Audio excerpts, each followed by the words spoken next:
Então, muito bom dia a todos. Eu quero saudar-vos com a graça e paz de Deus.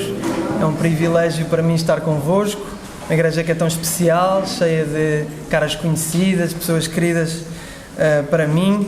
Então é um privilégio estar aqui, também acompanhado com a minha linda noiva, no meio de vós, para juntos abrirmos a palavra de Deus, para juntos também adorarmos o Senhor dessa forma. De facto é uma responsabilidade, é um privilégio, e eu pedia que abrissem a Bíblia comigo no Salmo 95. Nós já fomos introduzidos, já fomos encaminhados para o que vamos falar hoje de forma sublime, através das leituras, através das músicas, através da mesa. De facto, o Senhor tem-nos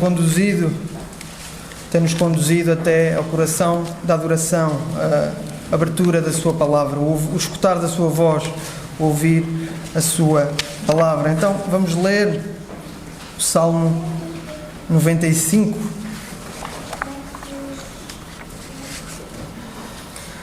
E diz assim a palavra de Deus: Vinde, cantemos ao Senhor, cantemos com júbilo à rocha da nossa salvação.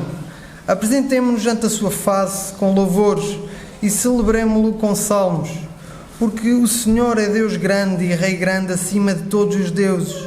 Nas suas mãos estão as profundezas da terra e as alturas dos montes são suas. Céu é o mar, pois ele o fez, e as suas mãos formaram a terra seca. Vinde, adoremos e prostremo-nos, ajoelhemos diante do Senhor que nos criou, porque Ele é o nosso Deus, e nós, povo do seu pasto e ovelhas da sua mão. Se hoje ouvirdes a sua voz, não endureçais o coração, como em Meribá e como no dia da tentação no deserto, quando vossos pais me tentaram, provaram-me e viram a minha obra. 40 anos estive desgostado com esta geração e disse: é um povo que erra de coração e não tem conhecimento dos meus caminhos.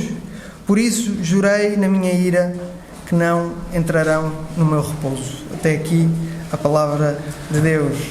Adoração, alegria e repouso. Pela graça de Deus, vamos meditar juntos na palavra no Salmo 95. O Salmo não está assinado, mas nós sabemos, não só pela tradição judaica, mas também pelo testemunho do Novo Testamento, onde já estivemos, e vamos estar novamente à frente, que o autor é David, o salmista e rei David. Mas sabemos que o sumo autor é Deus. Foi Deus que inspirou o salmista a escrever este salmo. Foi Ele que o inspirou a convocar o povo a adorá-lo. E talvez nas vossas Bíblias tenham inclusivamente um título acima do capítulo, um título de editor: Convite a louvar o Senhor, ou algo bem semelhante.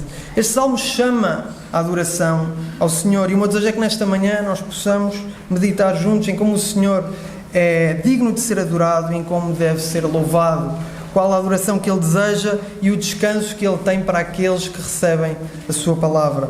Então vamos olhar juntos para a palavra e começamos com o convite à adoração nos primeiros dois versículos, versículo 1 e 2. Vamos ler novamente o primeiro versículo. Vinde, cantemos ao Senhor, cantemos com júbilo à rocha da nossa salvação. É sempre bom lembrarmos que os salmos são música, são poesias escritas para serem cantadas. E neste verso nós temos a chamada à adoração, este vinde, que segundo a cultura judaica seria preferido por um líder de culto, como um sacerdote. Ele chama as pessoas, chama o povo de Deus à adoração. Mas neste caso, como é uma música, como está a ser cantado, todos cantam. Então a convocação passa a ser comunitária. Vinde, cantemos ao Senhor, cantemos com júbilo à rocha da nossa salvação. Noutra versão, certamente muitos de vós também terão, a Almeida Revista e Atualizada, diz: com júbilo celebremos o rochedo da nossa salvação. A palavra júbilo pode ser definida como alegria expansiva, uma alegria que não se consegue conter, que sai de nós naturalmente. Então o que o salmista quer dizer é: cantemos ao Senhor com muita alegria. A adoração ao Senhor deve ser uma celebração, uma festa. E fica a pergunta: mas porquê uma celebração? Porquê uma festa? E o salmista explica: porque Deus é a rocha da nossa salvação. Deus é o rochedo, o Rei forte e poderoso, aquele que dá salvação ao povo. David lembra Israel de que o Senhor é o Salvador deles. Foi Ele quem os libertou do Egito e salvou diante de tantos perigos, de tantos inimigos, de tantas adversidades. E continuava e continuaria a ser o Salvador deles. Só Deus poderia ser. Então, esta alegria da salvação tinha que fluir naturalmente quando louvavam a Deus. Eles eram chamados a adorar a Deus, alegrando-se no seu Salvador. Alegrando-se no seu Salvador. E o salmista continua. Agora ele diz como deviam adorar. Versículo 2. Apresentemo-nos ante a sua face com louvores e celebremo-lo com salmos. Novamente, noutra versão que penso que é bastante feliz. Saiamos ao seu encontro. A adoração envolve movimento. Requer que vamos ao encontro do Senhor. E nós sabemos que Deus está em todo lugar. Deus é omnipresente. Ele está em todo lugar. Então, ir ao encontro do Senhor não significa buscá-lo sem saber onde o vamos encontrar, mas buscá-lo para o adorar. Contudo, creio que aqui o salmista refere mais do que uma predisposição para adorar o Senhor. Também, mas acredito que ele está a fazer um chamado à adoração comunitária. Sair ao encontro de Deus significaria, na cultura deles, no contexto deles, ir até ao templo, ir até à congregação, estarem juntos para, ali no templo, o símbolo da presença de Deus, juntos adorarem o Senhor como o seu povo. É bom louvar sozinho, é bom louvar sozinho em casa ou por onde quer que andemos, mas o salmista sabe que nada substitui o louvor congregacional, nada substitui a união das vozes do povo de Deus a louvá-lo juntos. A verdadeira festa de adoração acontece assim. E a segunda parte do versículo diz para adorarem o Senhor com louvores e celebremo-lo com salmos, ou com ações de graças e com salmos. Nós sabemos que os israelitas eram um povo que cantava e há música por toda a Bíblia, mas só no livro dos Salmos nós vamos encontrar 150 poesias diferentes, com características diferentes, escritas também para momentos diferentes ou sobre momentos diferentes, desde os hinos de alegria no Senhor até aos lamentos cantados nos momentos mais difíceis. Aqui, naturalmente, o salmista está a apontar aos primeiros, está a apontar aos hinos de louvor e gratidão. Como povo, com as suas vozes, com os instrumentos musicais que o Senhor lhes dava e também com a criatividade, eles eram chamados a adorar o Senhor pelo que Ele era, pelo que Ele tinha feito e pelo que Ele estava a fazer. E desde já ressaltam, desta primeira parte, ressaltam algumas aplicações para nós como igreja. E a primeira é logo: apresenta-te na igreja para adorares o Senhor. Saia ao encontro do Senhor. Tu podes e deves louvar sozinho em casa ou por onde fores. Podes até ouvir músicas cristãs na internet, hoje é muito fácil, por onde quer que formos, podemos fazê-lo. Podemos cantar em qualquer lugar ao Senhor, mas nada substitui o louvor congregacional. Nada substitui a união das nossas vozes ao domingo, à quinta-feira, o povo de Deus a louvá-lo juntos. Então tens de vir à igreja, tens de louvar o Senhor junto dos teus irmãos, porque a verdadeira festa de adoração acontece aqui.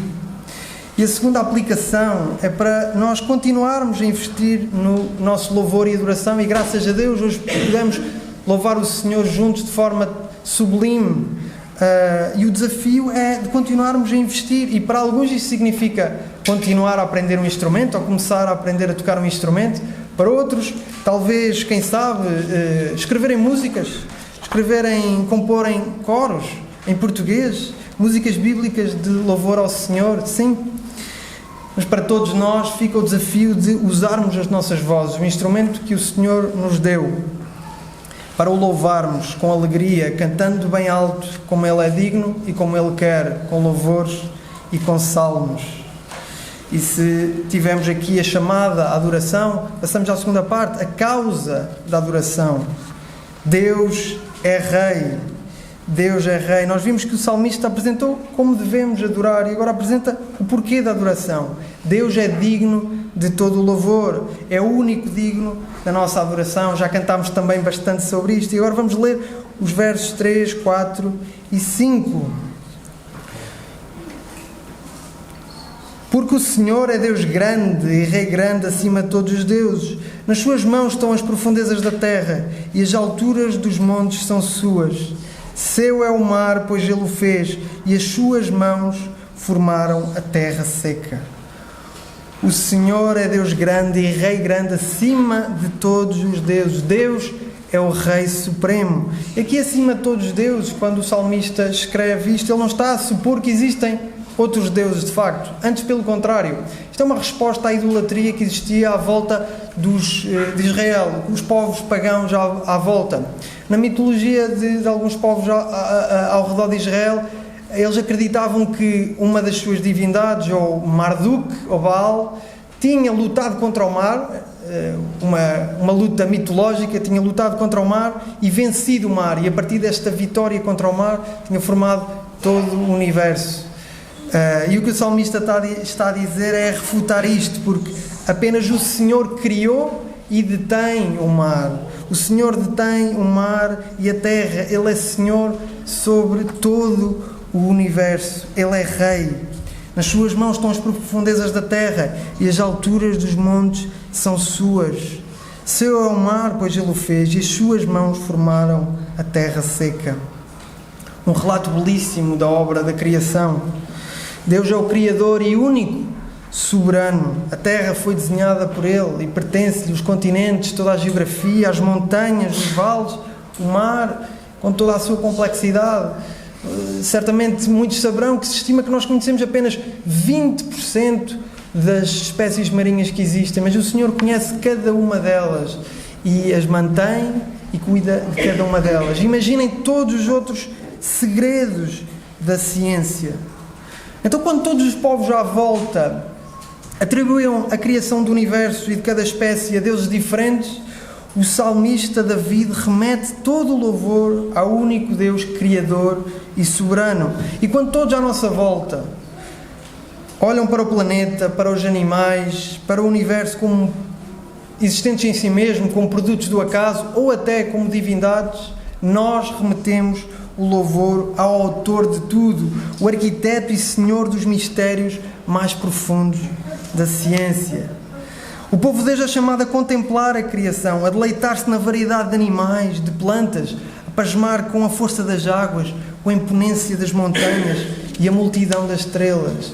E contemplando toda esta criação, somos chamados a cantar: grandioso és tu, Senhor, que fizeste todas as coisas segundo a tua vontade, pela tua sabedoria e pelo poder da tua palavra, todas elas se mantêm, todas estão na tua mão, Rei, Criador. Então, louvemos o Senhor pela criação, louvemo-lo como Criador e Rei sobre tudo o que existe.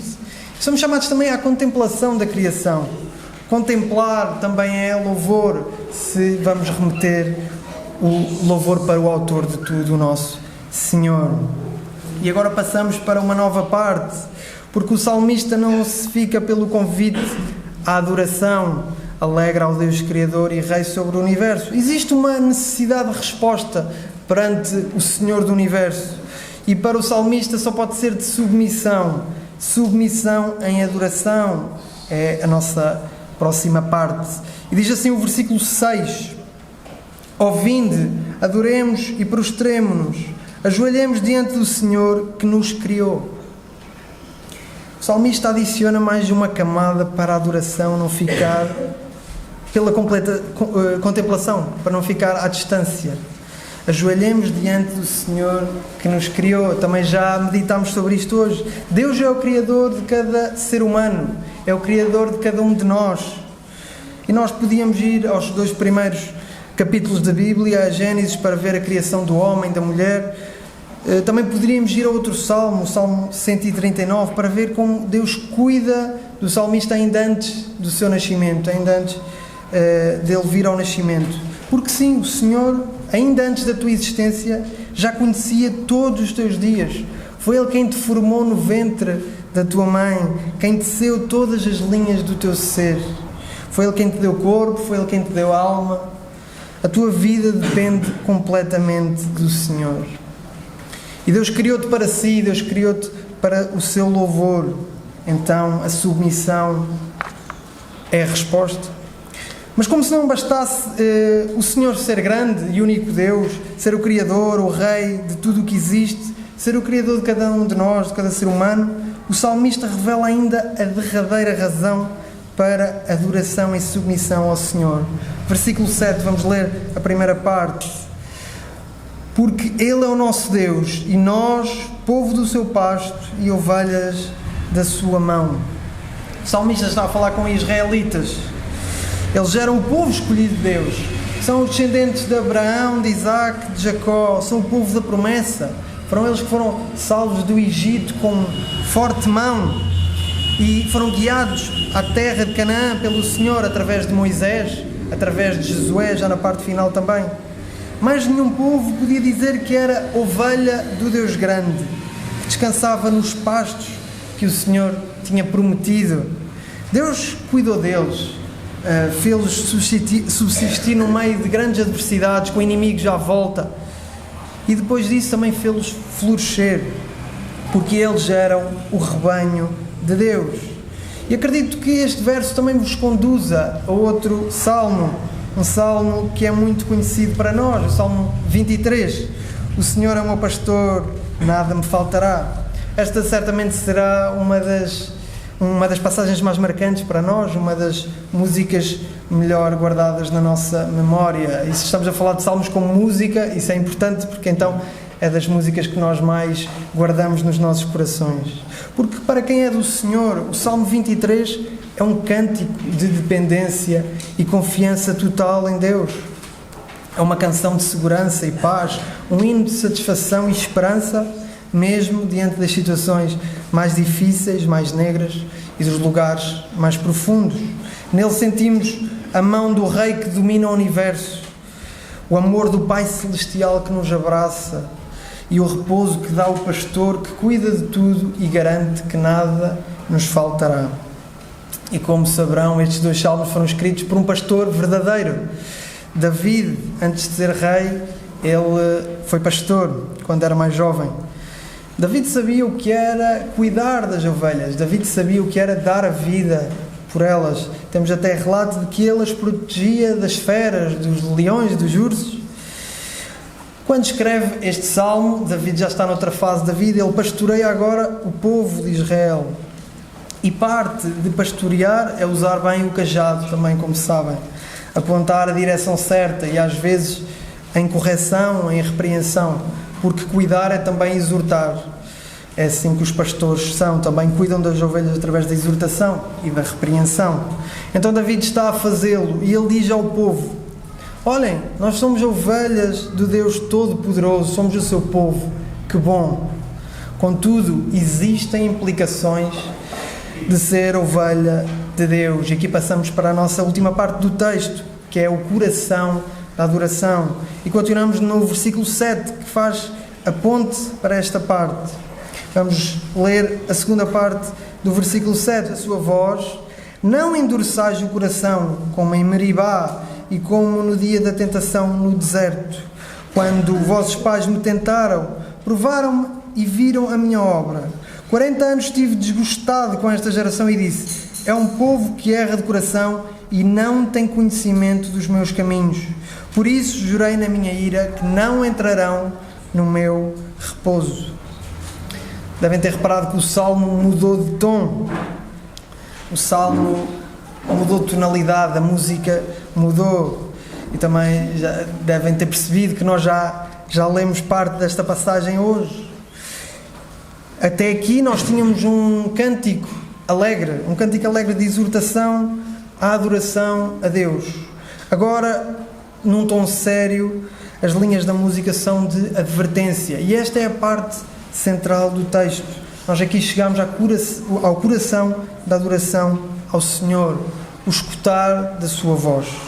Porque ser ovelha implica obedecer ao pastor, implica ouvir a sua voz e, em submissão, segui-lo. E o que nós sabemos e facilmente constatamos é que o povo de Israel tinha muita dificuldade em ser submisso à voz do pastor.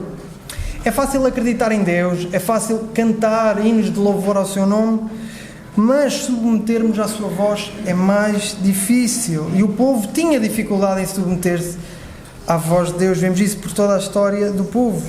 Então, para exortar aquela geração e as que viessem, o rei David, sobre o perigo de rejeitar a voz de Deus, deixa esta exortação. E para exortá-los, ele vai recorrer à própria história do povo. Ele vai a um episódio marcante, que é conhecido como Meribá e Massá, que quer dizer contenda e tentação. Se hoje ouvirdes a minha voz, não endureçais o coração como em Meribá e como no dia da tentação no deserto, ou como no dia de Massá no deserto, quando os vossos pais me tentaram, provaram e viram a minha obra, ou quando os vossos pais me provaram, apesar de terem visto as minhas obras. Então, para resumir rapidamente este episódio, Deus tinha libertado o povo da escravatura do Egito e tinha-os guiado pelo caminho para a terra que lhes tinha prometido bem lá atrás. Mas, como sabemos, poucos dias passaram até eles começarem a murmurar contra Moisés, a murmurar contra Deus por causa da falta de água para beber, por causa da falta de comida. Eles murmuram e o Senhor dá-lhes água, o Senhor dá-lhes pão, dá-lhes o pão que desce do céu, dá-lhes o maná. Mas um pouco mais adiante na jornada, eles voltam a murmurar contra o Senhor. Desta vez em Refidim, por falta de água para beber, o povo murmurou contra Moisés. E Moisés vai dizer que só faltou mesmo eles pegarem pedras para o apedrejarem, para apedrejarem e matarem o mensageiro do Senhor, aquela pessoa que os tinha guiado como pastor também até ali, que os ia guiar até à terra prometida. Mas Moisés não vai dizer que eles estão a murmurar contra ele e a tentá-lo. Moisés vai dizer que eles estavam a contender com o Senhor. Eles estavam a tentar Deus. E porquê é que eles estavam a fazer isso? Porque eles estavam a questionar a presença de Deus. Eles estavam a questionar a promessa de Deus de que estaria no meio deles. Estavam a dizer, está Deus no meio de nós ou não? Falta-nos água? O que é que se passa? Deus não está no nosso meio. Apesar de eles terem visto as obras de Deus, a forte mão, a forma como eles foram conduzidos e salvados da escravidão no Egito, os israelitas duvidaram da palavra de Deus, questionaram a sua presença, a sua liderança, o seu poder, as suas promessas. As ovelhas questionaram o pastor. E Deus dá-lhes água. Também certamente muitos se lembrarão desse episódio.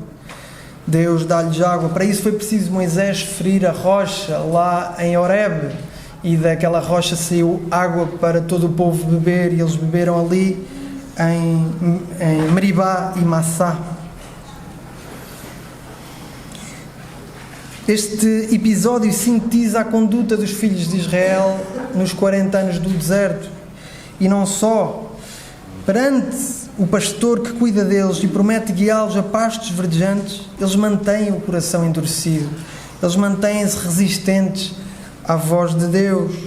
Então, após repetida desobediência, o Senhor vai prometer, e vai fazê-lo em Números 14, 13, promete que, à exceção de duas pessoas, Josué e Caleb, aquela geração morreria toda no deserto, completamente longe do descanso. É por isso que o salmista diz, 40 anos estive desgostado com aquela geração e disse, é um povo que erra de coração e não tem conhecimento dos meus caminhos. Por isso jurei na minha ira que não entrarão no meu repouso. E o que é que o salmista está a dizer a esta nova geração de israelitas? Ele está a dizer, lembram-se dos vossos antepassados, aqueles que questionaram a presença de Deus, que foram rebeldes à sua voz. Eles morreram longe desta terra, no deserto, longe do descanso prometido. Então não imitem o exemplo deles. Não endureçam o vosso coração perante a palavra, perante os profetas. Venham, prostrem-se diante do Senhor, arrependam-se das vossas más obras, do vosso desejo de fazer a própria vontade, de seguir o vosso próprio caminho, o vosso próprio coração, que só vos conduzirá ao deserto. Vocês têm hoje a oportunidade de se render ao Senhor, não ficar distante na contemplação, mas como é um Deus que se chega perto, de se chegarem perto do Senhor. Hoje vocês têm a oportunidade de adorar o Senhor com o coração aberto e desfrutar do repouso que Ele tem para vós. E o Salmo, como sabemos, termina aqui. Termina assim, de certa forma, abruptamente. Jurei na minha ira que não entrarão no meu repouso. Isto deixa-nos em suspenso. Faz-nos questionar também, então, mas há outro repouso prometido? E também, o que é que isto tem a ver comigo? Eu gostava que nós regressássemos a Hebreus, onde já estivemos hoje, ao capítulo 3.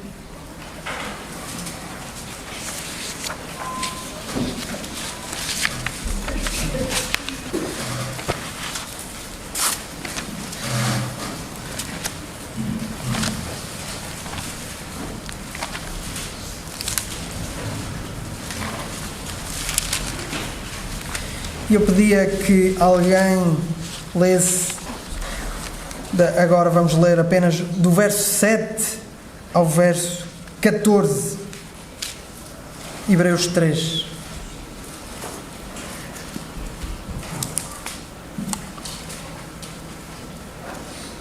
Dando-nos o Espírito Santo, se ouvires hoje a sua voz, não endureçais os vossos corações como na provocação, no dia da tentação do céu, onde vossos pais me tentaram, me provaram e viram por 40 anos as minhas obras. Por isso me indignei contra esta geração e disse: estes sempre erram em seu coração e não conheceram os meus caminhos. Assim jurei na minha ira que não entrarão no meu repouso. Vede, irmãos, que nunca haja em qualquer de vós um coração mau e infiel para se apartar do Deus vivo.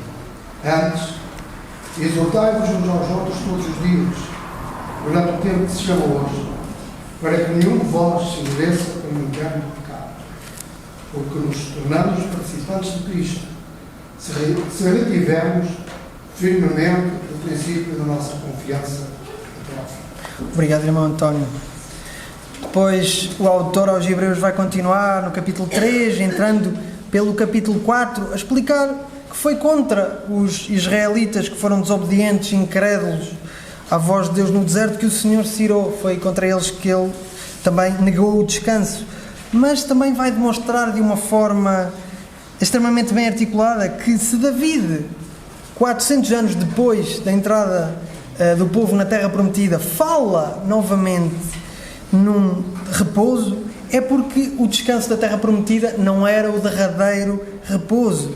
Existe um verdadeiro descanso, um verdadeiro repouso eterno, que é reservado àqueles que são fiéis à voz de Deus. Vamos avançar um bocadinho em Hebreus e vamos para o capítulo 4, onde também já estivemos mais cedo.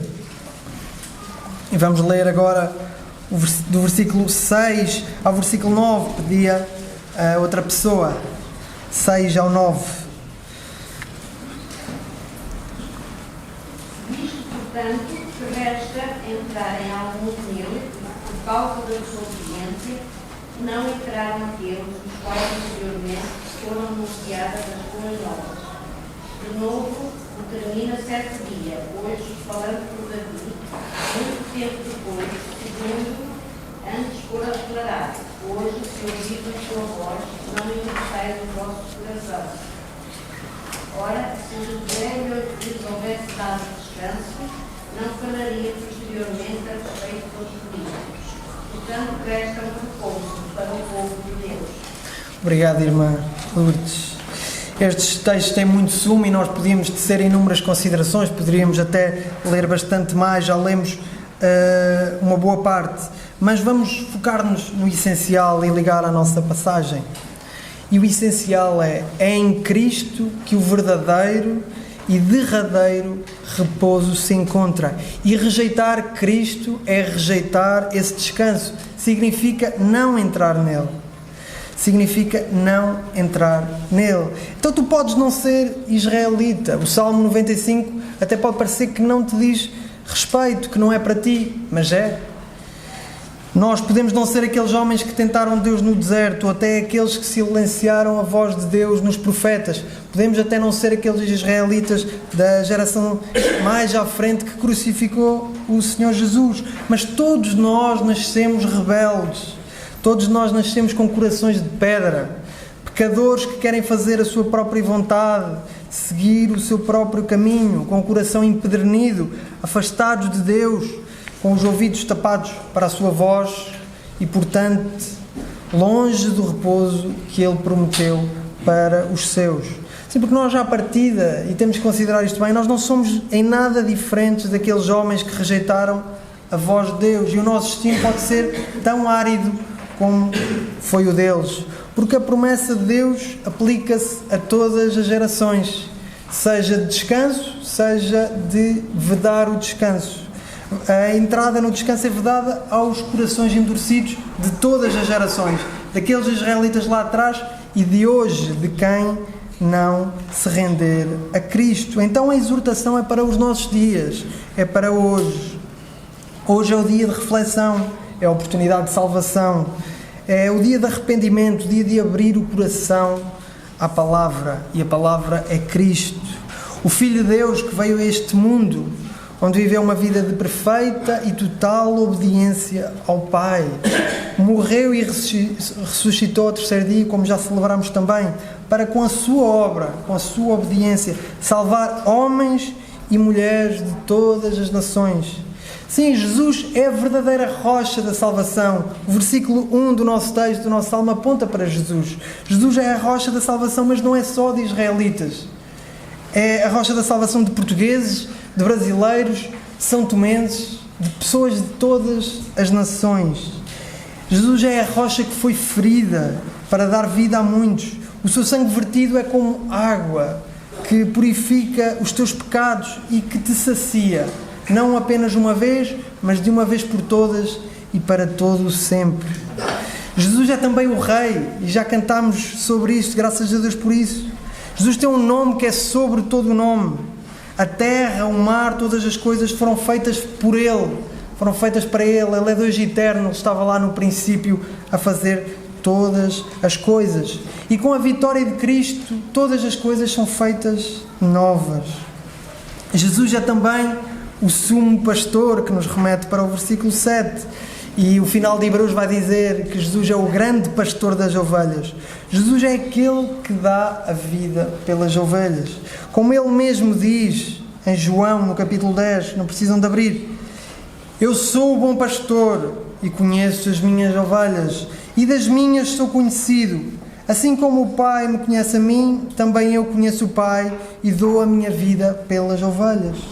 E um pouco mais à frente, saltando para o versículo 27, estávamos a ler o versículo 14 e 15, 27 diz: as minhas ovelhas ouvem a minha voz, e eu conheço-as, e elas me seguem, e dou-lhes a vida eterna, e nunca hão de perecer, e ninguém as arrebatará das minhas mãos. Dou-lhes a vida eterna, e elas nunca hão de perecer. Isto remete-nos para o descanso. Porque só em Jesus tu encontras o Salvador que te liberta dos teus pecados, o grande Rei que sustenta o universo e que te susterá com a sua mão, o bom pastor que te encaminha aos pastos eternos. Fora de Jesus tu não encontras nada, encontras um deserto e nunca descansarás, nunca terás paz. Então a exortação para nós é para lembrar aquela geração.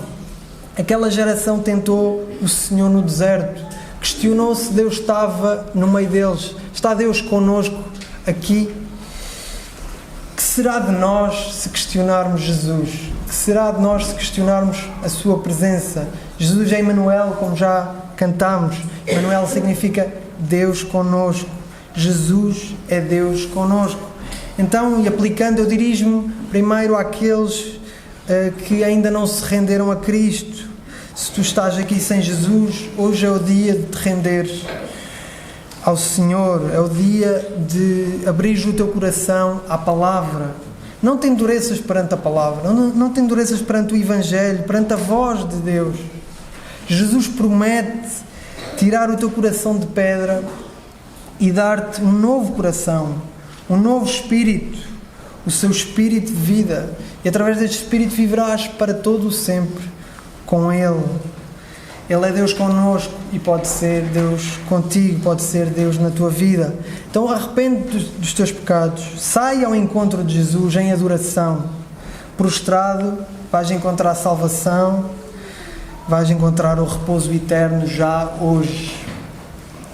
Mas também pode dar-se o caso de tu já confessares ser filho de Deus, mas não te conseguires submeter à palavra de Deus. Porque é fácil acreditar em Deus, é fácil cantar em adoração ao seu nome, mas o desafio é nós nos submetermos à sua palavra. E em Hebreus nós somos exortados, somos chamados a nos exortarmos todos os dias à reflexão. Então somos levados a pensar: que vozes estão a rivalizar com a do Senhor na minha vida? Serão os meus objetivos? Serão as minhas ideias? Os meus amigos? O meu dinheiro? A minha profissão? A minha família? Quem é que está a tomar o lugar de adoração no meu coração? Somos exortados a ter cuidado. Cuidado que não sejas achado a seguir o trem em detrimento da voz do pastor que te conduz à vida eterna. Lembrar o versículo em João: as minhas ovelhas ouvem a minha voz e eu conheço-as e elas me seguem e dou-lhes a vida eterna e nunca hão de perecer e ninguém as arrebatará das minhas mãos. As minhas ovelhas ouvem a minha voz. Para todas as ovelhas aqui, aplicação para a igreja, temos sido obedientes à voz do pastor ou temos endurecido o nosso coração perante este pecado, perante aquela situação, perante aquela pessoa?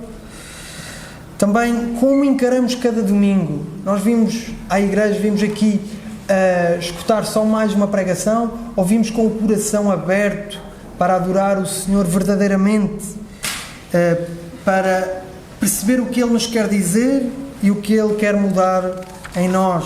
Porque nós podemos e devemos adorar o Senhor com a nossa boca aberta, podemos cantar hinos, podemos louvá-lo com a boca aberta e devemos, mas mais importante é quão aberto está o nosso coração para recebermos a palavra do Senhor. Então louvemos o Senhor pela sua palavra e adoremos-lo com o coração aberto para a receber. Por fim, mesmo concluindo, descansemos na obra de Cristo, porque descanso é adoração. Descansar em Jesus é adorar o Deus Salvador. A obra está completa, nós poderíamos seguir em Hebreus e ver que Deus já fez tudo, Ele criou tudo e em Cristo cria novas todas as coisas. É a obra de Jesus que nos dá descanso hoje e que nos garante o descanso eterno. Mas eu sei que como filhos de Deus é fácil nós perdermos o foco e nós às vezes não descansarmos no Senhor, mas descansarmos noutras coisas. Também é fácil descansarmos nas nossas próprias obras, na nossa própria religiosidade, nos nossos próprios méritos. Mas temos de trazer à memória constantemente que não são as nossas obras que nos trazem salvação, apenas a obra perfeita do Filho de Deus. Nós também já cantámos, não é pelos nossos méritos. Nós não podemos fazer nada para merecer a salvação, apenas os méritos do Filho de Deus, e é apenas na sua obra que nós podemos descansar. Sabendo que a vida não vai ser fácil e diante de mim estão a maioria das pessoas já viveu mais que eu, já terá passado por tantas situações difíceis, tantas agruras, tantos momentos em que às vezes dá vontade de desistir, dá vontade de voltar atrás. Caminhar com Jesus não significa pastos verdejantes, sem provas, sem tribulações, sem luta contra o pecado, sem ansiedade, sem dor. Nós vamos ter sempre isto enquanto estivermos aqui, enquanto estivermos neste corpo. Alguns conhecerão a frase de Agostinho: nós andaremos sempre inquietos enquanto não descansarmos plenamente no Senhor. Ele está a referir-se ao descanso eterno, ao descanso que não termina, ao repouso. Só aí é que a nossa vida será livre de inquietude completamente.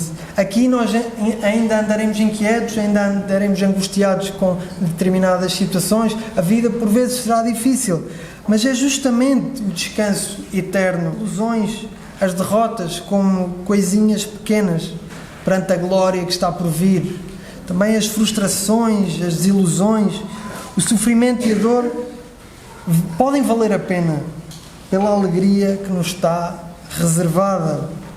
É o descanso no Senhor e apenas o descanso no Senhor que nos permite ver a partida de um irmão como um até já que nos permite ver a nossa própria morte sem medo, pois é a partida para o repouso sem fim. Mas não são só as coisas más, também nos faz olhar para as coisas boas de outra forma, de uma forma renovada, de uma forma mais cheia de cor. Nós olhamos para o mar fantástico nas merecidas férias, que para alguns já chegaram, para outros vão chegar. Nós olhamos para uma mesa cheia de família e repleta de comida. Olhamos para o sorriso de alguém que amamos. Tudo isso é obra de Deus, tudo isso é graça de Deus para a nossa vida. Nós sabemos quem é o Criador de todas as coisas, o sustentador de tudo. Nós sabemos quem nos dá cada uma delas. Contudo, nenhuma destas coisas boas se compara com o que está para vir, se compara com a alegria que experimentaremos naquele descanso que está reservado para nós. O descanso final, que é completo de louvor e adoração incansáveis ao Senhor, o pastor que nos guiou pela sua mão. O pastor que nos guiou pela sua mão. É um descanso de festa, uma boda que não termina, um cântico que nunca acaba. Santo, Santo, Santo é o Senhor Todo-Poderoso, que era e que é e que há de vir. O louvor com que louvamos hoje estender-se-á pela eternidade e de forma perfeita. Então, certos do porvir, nós descansamos já hoje, descansemos já hoje. E desta forma nós adoramos a Deus verdadeiramente, porque confiamos na sua obra, cremos na sua palavra e esperamos nas suas promessas. Que todos sejamos verdadeiros adoradores do Senhor, que todos desfrutemos da alegria e do descanso que só Jesus dá. Amém. Glória a Deus.